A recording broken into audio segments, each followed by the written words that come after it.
I'm Jordan and welcome to Mickey Mom Blog.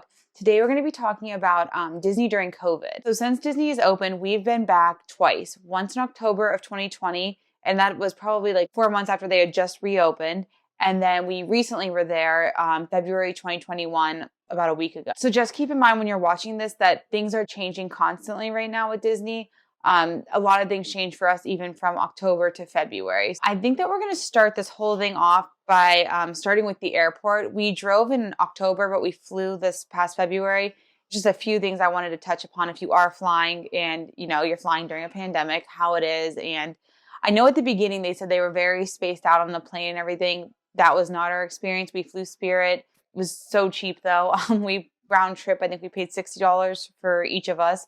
Just so you know, if you are worried about it, you are pretty packed in there. There's really no extra seats available on either one of our flights. And you have to wear a mask on the plane. So if you know that your 3-year-old isn't going to wear a mask on the plane, I don't think I'd risk even going on a plane because they're pretty strict about it. They were very nice with our kids. As long as the adults were wearing their mask and the kids were actively eating or drinking, they didn't make a big deal out of it. But I've heard of situations where they kick people off planes because a 2-year-old wouldn't keep their mask on or a 3-year-old, whatever it might be. So if you just know your kid's already having issues with that and they're not going to be able to handle having a mask on for most of the flight, then I'd be a little bit nervous about flying, to be honest with you. I don't have much social distancing in the airports or on the airplanes, obviously. Everybody lined up. Everybody was right next to each other. Felt like crowded per se in the airport. It was more when we were lining up to get on the plane that people just lined up. And I don't care, but if you're somebody who's worried about it, you might just want to hang back a little bit and not line up for the flight and be like the last person on or something like that. You do have to wear your mask for the entire flight. You can take it off to eat or drink, but then they want it right back on. Not like you're just sitting there casually eating.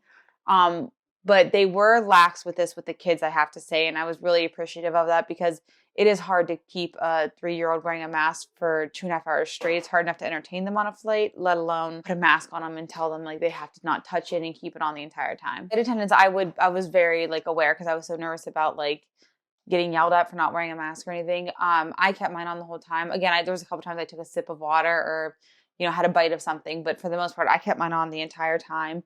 And I was very aware. My daughter, I sat with her and I always had a snack for her. So she was eating a lot or a sucker. So she'd put her sucker on, but she'd put her mask kind of around her sucker.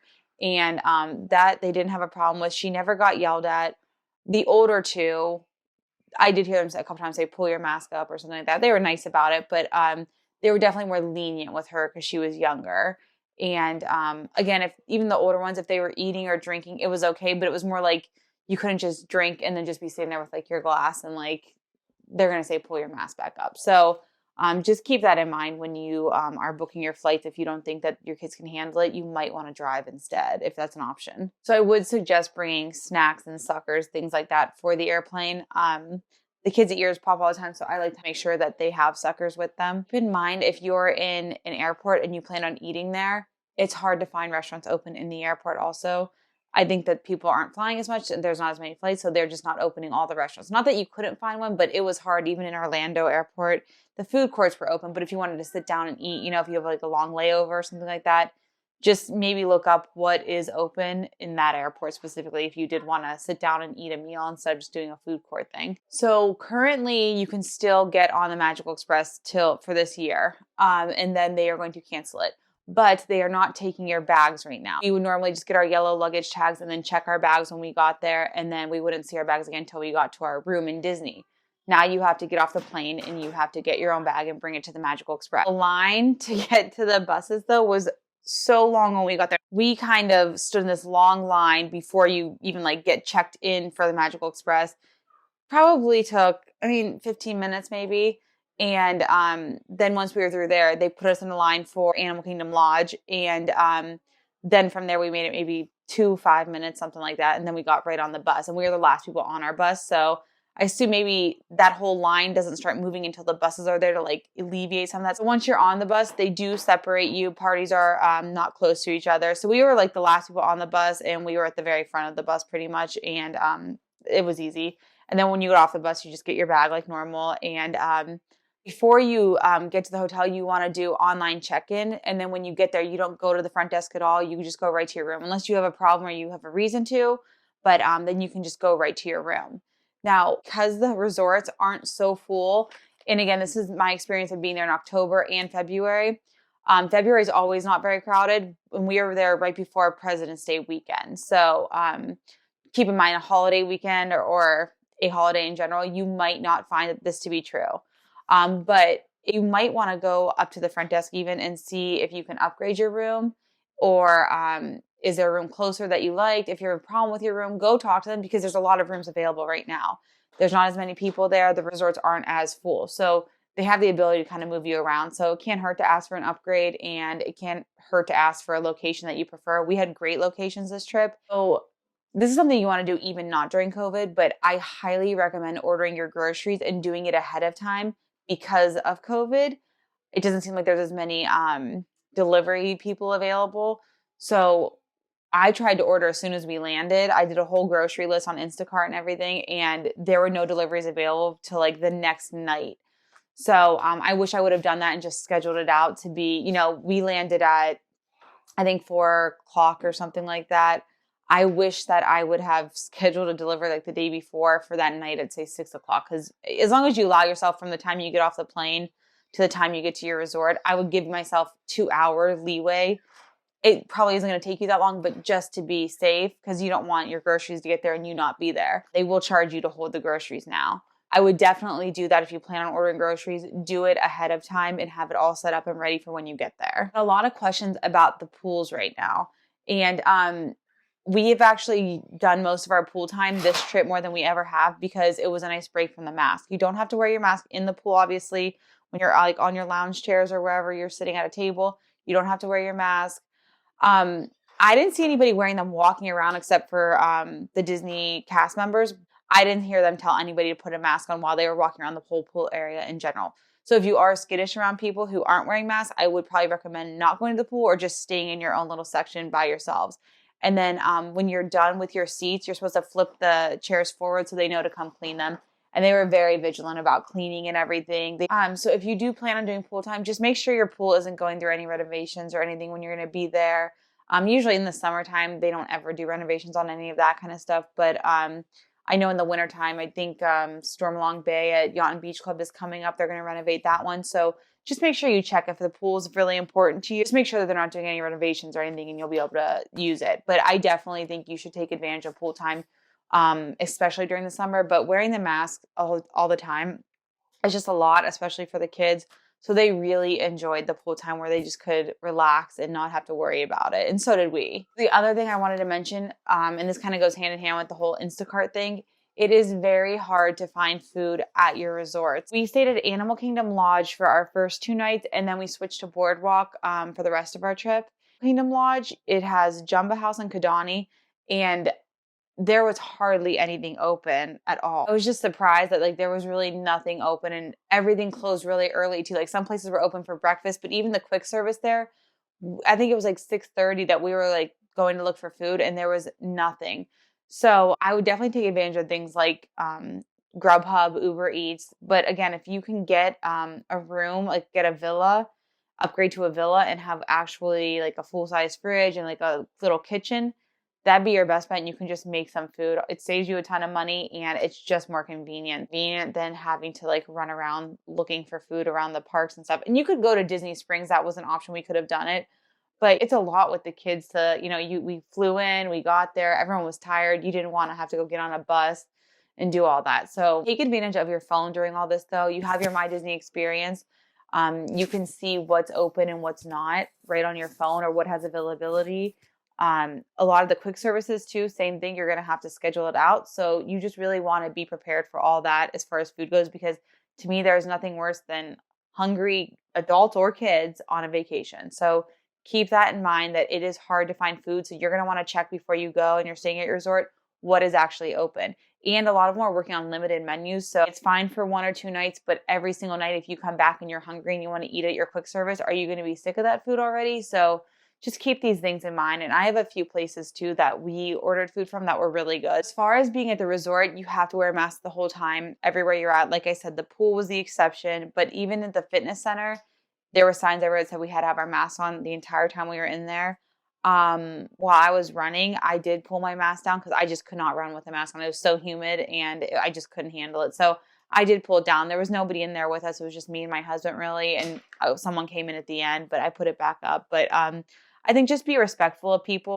So the other thing, buses were hit or miss, I have to say. Like normally I feel like they run on a pretty consistent schedule. We had a little bit harder time. Now, at the beginning, we were at Animal Kingdom, so we did have to wait for buses. But when we were at Boardwalk, walked to Epcot and Hollywood Studios, so that eliminated a lot of the bus problems. But it's just hard because, at the end of the night, if you're in a line for a bus and there's 20 or, I don't know, 15 people ahead of you, you might not get on that bus because they space everybody out on the buses. So it might be a good thing, too, to look into Ubers, things like that. You might use them more right now than you would normally just because they can't pack those buses anymore. And at the end of the night is probably where you're going to run into that problem, not so much during the day. Speaking of transportation, the other thing you might want to think about is the resort that you pick to stay at. Another thing you might want to rethink is where you're staying at. I know a lot of people like to stay on the monorail loop because you have the monorail to the Magic Kingdom, and then you can get on the monorail to Ticket and Transportation and go to Epcot. Right now, all you can do being on that monorail loop is go to Magic Kingdom. So it's not that I think you shouldn't stay there per se, but you are spending more money to stay on the monorail loop. And I don't know that it's as worth it as it normally would be because you are limited to one park that you can go to on the monorail. So just keep that in mind. Like somewhere like Yacht and Beach Club or Boardwalk, like I said, you would be able to have access to two parks as opposed to one. And I mean, if you go to Magic Kingdom, where I get that you'd want to stay on the monorail loop, but if you're not set on being at Magic Kingdom every day or anything, or majority of your time, then you might want to think about looking at a different resort just for a little bit more convenience, or just so you're paying less money and spending the money elsewhere and maybe upgrading your room to a villa or something with a little more room. Now that we talked about the resorts and flying and all that, I think we can get right into the parks now. Number one thing, like I said, same thing with the resorts, it is hard to find food. The little carts that are usually everywhere, there's still carts everywhere, but just not as many. And it depends on when you're there. So during the week, we noticed that it was really hard to find those carts. But during the weekend, it was a little bit easier. They had a lot more open. Keep that in mind. Just for snacks alone or water or whatever, I would recommend, doing that grocery order, getting bottles of water, getting like those little chip bags, little snacky stuff, granola bars, things like that. It was so much easier because when the kids are hungry, they're hungry. They don't want to stand in a line. And there would be lines for those carts usually. It goes quickly. It's not a big deal, but it's just that when you have a crying 3-year-old who wants a water, Gatorade, it's just easier to hand it out of a bag and give it to them than it is to go get in line. And it's a huge money saver, to be honest, too. So we just hooked right on our stroller one of those Disney bags. We just threw a bunch of chips in it for the day. Like the kids could just reach in there whenever they wanted to. And a lot of times now when you're standing in line, you can actually have your stroller with you because you're not in turnstile line. They made up their own queues outside the regular lines. So while you're standing out there, they could grab water out of there. They could grab chips, whatever they wanted to. And we would let them snack in line and stuff. And we didn't really get yelled at for that. I know they said that you shouldn't be eating in lines now, but it's honestly, it's just kind of hard not to. So in addition to there not being a lot of carts open, still some quick services closed, which is really weird because even when we've been there during the slowest times ever, they still have all the quick service restaurants open. And again, it's not that there's so many closed, but in a park that only has, 5 quick services when 2 are closed, that is a decent amount. But again, it just depends on when you're there. If the crowds are heavier, they're going to open more stuff up. You do have to do mobile order for anytime you want to go to one of those quick services. You kind of have to plan. Like, if you're starting to get hungry, you want to order right then. Sometimes there's not availability for quick service pickup even. We were in Toy Story Land in Hollywood Studios and we wanted Woody's lunchbox. We were staying there and we were like, oh, let's just get food from here. The next pickup time wasn't for an hour, which Woody's lunchbox is more in demand one, so it is harder to get food from there right now. It's not a huge deal. It's just something you have to kind of think about. We were in a big group of people, so the more people you have, it's harder to do stuff like that in general, I think. And we are constantly moving, so there wasn't a lot of time just to stop and order food. But it is just something you have to kind of plan ahead for, and it's not a problem as long as you're ready for it. So the next thing I had a lot of questions about was character dining. And I did look into some of this stuff, and there is not a lot of character dining options right now. I looked to see which ones were open, and as of right now, it was Garden Grill, Hollywood and Vine, Topolino's Terrace, and I think just Chef Mickey. So, and they're all a little bit different now for the most part, except for Garden Grill is pretty much the same menu because it was always family style. But the characters are like socially distanced when they come over to you. That's probably the one that I would pick though, Garden Grill. I always liked this one, but I think right now during COVID especially, it is a good one to do because like it was harder to get up at that one anyways because it's the revolving restaurant at Epcot inside the land. So it's just kind of the way it's laid out. You're not really like across from people and next to people. You're in like more like a booth setting, and you can look at pictures of it online, or I'll post a picture I'll post a picture on here. But I feel like you always got more one-on-one time with the characters because there's no distractions around you almost, if that makes sense. Um, so for the most part though, I think they're open for lunch and dinner right now. I think all these places are only open for lunch and dinner, not breakfast. Except for Topolino's Terrace, which I think is only open for breakfast. But the characters are socially distanced, so you can still get your pictures with them, but you're they're in the background and you're further up, if that makes sense. And they changed, like Chef Mickey's is normally a buffet, so they changed that to family style. Same with Hollywood and Vine. Your own table gets their own like family style salad, and then you pick a meal and a dessert off of a menu. So that's a little bit different too. Cinderella's Royal Table is open, which is normally a character dining, but they're not calling it a character dining right now. So I don't know. They said Cinderella will make appearances. So I don't know if it's guaranteed that she'll come or not. Maybe somebody could comment down below and tell me right now how it is currently, but I feel like that's one that's going to keep changing also. If you do want to be at any type of sit-down dinner though, be character dining or whatever, make sure you make reservations, especially if you are going a crowded time. Like spring break is coming up. If you plan on going for that, or even in the summertime, it's more crowded, you're going to probably have a hard time finding reservations because there's just not as much availability. There is not as much availability in the restaurants, and then the park itself, they're not letting as many people in, but there's less dining options available, and they're kind of limited on space now. So just be aware that you really want to get on top of your reservations if there is something you want, and there's a chance you might not get it. Now, the only thing I have to say about that is keep calling back. Because of COVID, people are constantly canceling their trips. Just keep trying. You might get it. Even last minute, you could call and you might get something. So the other thing you want to make sure that you do is get your park passes. Again, if you're going to be there crowded time, you're going to want to do them as soon as you can do them. They usually will release more availability if they see that they're completely booked for stuff. It seems like they replenish them a lot, but I don't know what capacity that they're at right now. I know that when we were there this last time, one day I changed our park passes completely. So I just deleted what we had for the one day and changed them to Epcot, from like Animal Kingdom to Epcot, and I had no problem. But that was a weekday. And then on the weekend, I tried to last minute get them for like this. We left Saturday. I wanted to go into the park just for like an hour or two into Epcot because we were staying at Boardwalk. And they were all park passes that day for the entire day were gone. So just be prepared for maybe not having availability for the park you want, which day you want, if you're not doing it ahead of time. But I mean, if you can try, I would definitely do it as far ahead as you can. Wait times are definitely lower right now than you're going to see normally. Even the holidays are lower wait times than they would normally be at those same holiday times. You don't go during a holiday and you go during a normal week, it is like such low wait times. I mean, I've never seen where Peter Pan consistently all day was like a 25-30 minute wait, or Avatar was like standard 30 minutes when we were there. So you definitely want to take advantage of that right now. Go during the week if you can. Obviously, summer months are going to be different because kids are out of school, but while kids are still in school, it's a great time to be there.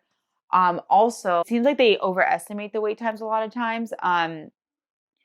We got in line for a lot of rides where they were like 55-minute waits, some of them ended up being 25 minutes. Some of them, like Little Mermaid, 20-minute wait time, we walked right onto it. And it takes a while to get through that line, so I don't know if that's what they're accounting for exactly, but it didn't take 20 minutes to walk through the line either. But I don't know, they've just been like really off on those times. The only one that I feel like was completely accurate was the 55-minute wait for Seven Dwarfs Mine Train. And other than that, I think that was our longest wait that we had to wait in at all. And like I said, that was actually 55 minutes. But other than that, lines were not bad at all. And don't be discouraged when you see some of the lines either, because if you haven't been there yet, the lines are all outside the buildings. Like normally you don't see the line's inside the building. Once you get through the outside part of a line and you go to walk to the inside part, you pretty much walk through the line. It moves super fast because they have you like really spread out because they can't have the turnstiles next to each other when people like intertwine like that. What was it? Buzz Lightyear. That was like a 35-minute wait when we got in line, and we were outside, waited for maybe 15 minutes. And then once we got inside, it was nonstop, just moving, getting through the line basically, because it's so far spread out. I would definitely recommend trying to go during a cooler month because we went during October and it got up to like 90s, 92 some days. And it was a lot. It was hot. This trip, we were averaging about 80, I would say. And it was much more doable, but I would have preferred it to be like in the 70s. That would have been perfect. And I wouldn't have like minded my mask on at all. That first trip in October though, like we had the disposable masks and we were still just like sweating through them. It was gross. I don't know that I would be planning a trip. I don't like going to Disney during the summer months anyways, but I don't know with the mask that I would be planning a trip for this summer. I would just weigh your options and, be ready to cancel it if you wanted to. If you're not into waiting in lines, you're not into the heat, and you're not into the crowds, it's definitely going to be more of all those things in the summertime, as it always is. But I definitely think it's rougher with wearing the mask and during COVID with all like the rules and guidelines. So I would just kind of be aware of that. If you go all the time and you always have a trip planned for the summertime and you're used to it, not a big deal. If this is your only trip, I don't know if I'd plan it for this summer. I might wait till it cools down a little bit. November would be a really nice time to go, but it's hard with the mask on in the heat. Or if you are going to do it, I would extend the trip almost and just do a pool day every other day just to get a break from the mask. Or do the pools earlier in the day and go into the parks at night. Someone asked me about it raining, and we really didn't experience any rain. I think the one morning when we were at the gym, it rained, and that was pretty much it.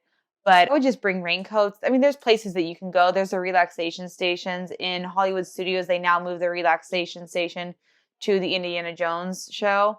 So that's huge. It's covered. Animal Kingdom, it was Pizzafari. I never saw a relaxation station that was full that we couldn't get into, but theoretically, if it started pouring down rain, a lot of people might try and go in there and it could fill up really fast. So I really recommend just investing in a really good raincoat. If you know you're going to be there and it's rainy season, it's worth it to just have the raincoats with you. And hopefully you have a stroller that you can just throw them in and not have to worry about it. But even if you get those ones that roll up or whatever and put them in a backpack on your bag. This is why I really love, even though our kids are older, to have the stroller. And like I said, if it's going to be raining or the temperatures are going to be dropping, which I think we're pretty much kind of done with that now, but who knows?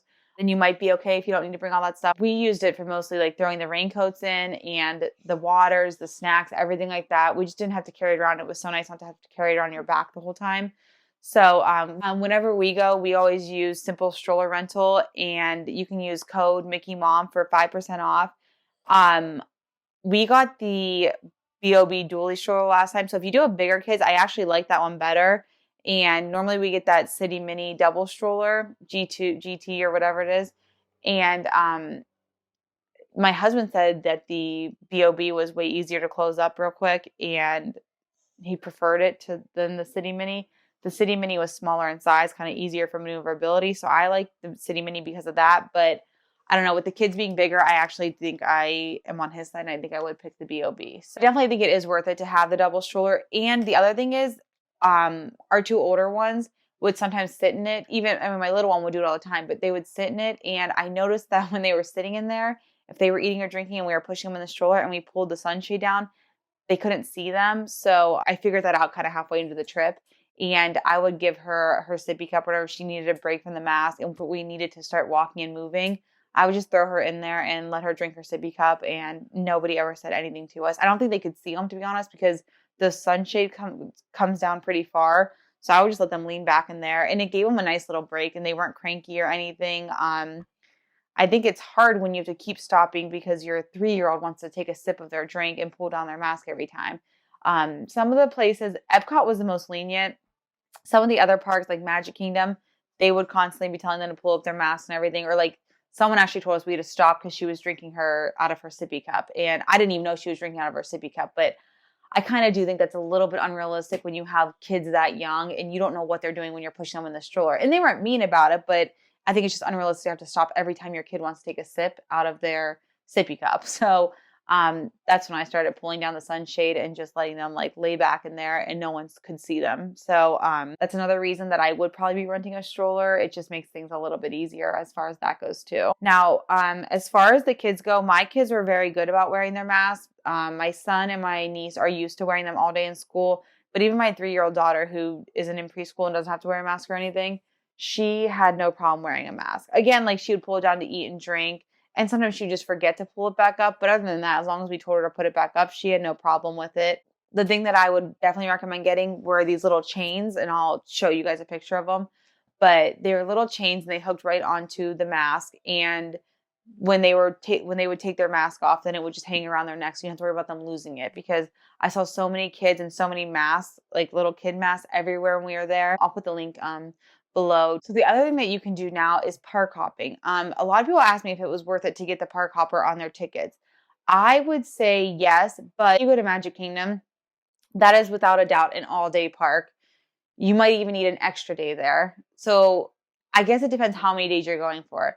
If you're going for, only 4 days and you want to spend 1 day at each park, then no, you don't need the park hopper option. But if you're going for a little bit longer, or you don't want to spend a whole day at one of the parks, like I said, Animal Kingdom was easily a half-day park.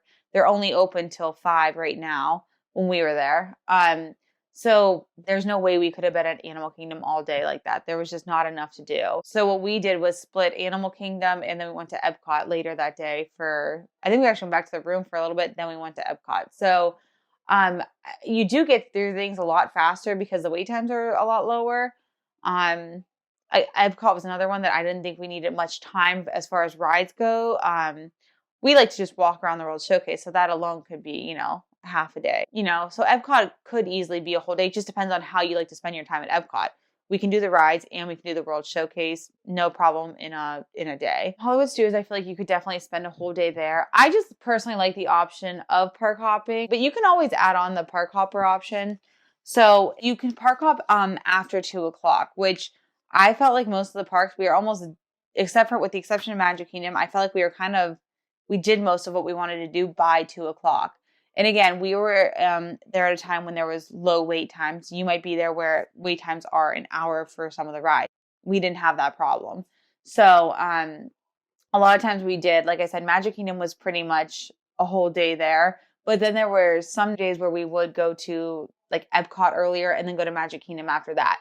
Or go to Hollywood Studios, then go to Magic Kingdom. If you've been there, you know what you like, you know where you like to go. If you've never park hopped before, then I don't think you need it. You know the way you like to vacation, but if anybody needs any help figuring it out, I'm more than happy to help you. Just message me on Mickey Mom Blog on Instagram. The question I got asked the most was, is it worth it to go to Disney World right now? And it's a really hard question to answer because I always think it's worth it to go to Disney World. And I think that everyone's situations are always different when they're going to Disney World. So I feel like you kind of have to look at each person asking that question individually and, say, well, are you going to go again ever? Is it your first time going? How old are your kids? I need like more background information in order to answer the question, I feel like. So I will say that if you're someone who is used to going and, you go once a year, you plan on going again, and you're going not during peak season, then yes, I think it's worth it. You're looking at really low wait times, and it's just for that alone, I think it's worth it. It is slightly less magical, I will say that, but it's still Disney World. It's still magical. You still see all the characters all around you. You can't touch them. Everything's just a little bit different, like everything is right now. So I have to say, though, in a weird time right now, it did make me feel better to be in Disney World, and just makes you forget about things. Even though it's in your face a little more, you're still in Disney at least, and it's still a happy place, and you're still doing really fun things, and your kids are so happy and they're out and about, and your kids are so happy. They're happy to see the characters. They're excited to go on the rides. I mean, how many times my kids told me this is the best day ever and all that. It makes you happy right now to hear those things when there's really not much to look forward to. So I do think it is worth it in that situation. But if you are someone who has never been to Disney World and you're never going back and this is your one trip, no, I wouldn't do it. There's a lot of shows that aren't going on. There's no fireworks. It's all going to seem more exhausting because you have a mask on. I just don't know that you'd have the best experience. Not that anybody really ever has a perfect experience in Disney World, but you're just not getting that full Disney magical experience. So if that's the case, then no, I wouldn't go. So I've had a lot of people ask me with their kids who are little, they're not 3 yet or anything, they're freed again, and is it worth going? In that situation, I would say yes. If you really do think you're going back, or just the parents want to see if they like it and if they would go back. But you have to keep in mind that it's not what it normally would be. The thing you're doing right now where you have to be outside and wearing a mask, how enjoyable is it going to be for you personally? You know if you can wear a mask or not. So I think that you kind of have to think about that. Like if I put you outside at a baseball game and you have to have a mask on the whole time, are you going to have as much fun as you would have if you were at a baseball game and didn't have to wear a mask outside? So again, I think those are a few things that you've taken into consideration. Do you like shows? Do you like to be sitting down for every meal? They don't have the dining plan right now. Are you big on fireworks? Like we skip a lot of that stuff. So for us, it isn't a big deal, like I said, but if that's something you want to do and that you like doing, maybe I would just wait till things calm down and you don't have to be wearing the mask and they open more stuff back up. Now, again, keep in mind, they are opening more stuff back up. This summer, the Festival of the Lion King is going to be opening back up again. So slowly you're going to see stuff opening again. It's just going to take some time. And I would just, keep up to date, look up things when to see what's open and just be prepared. You want to plan more and take a little extra time this trip just to know that things are obviously going to be different and you kind of have to judge this trip a little different than you normally would. But overall, I always felt safe there. I always felt safe with the kids being there. I always felt spaced out from people in Disney. Again, in the airport's different story, but in Disney, I never had any problems with like any of that stuff. People pretty much kept to themselves, which is a little weird. Not being able to just casually strike up conversation with people in line and everything. So that is it for this video, guys. Thanks so much for watching. Please subscribe below, like this video, and follow us on Instagram at Mickey Mom Blog. And we also have our Facebook page too. Thanks for watching.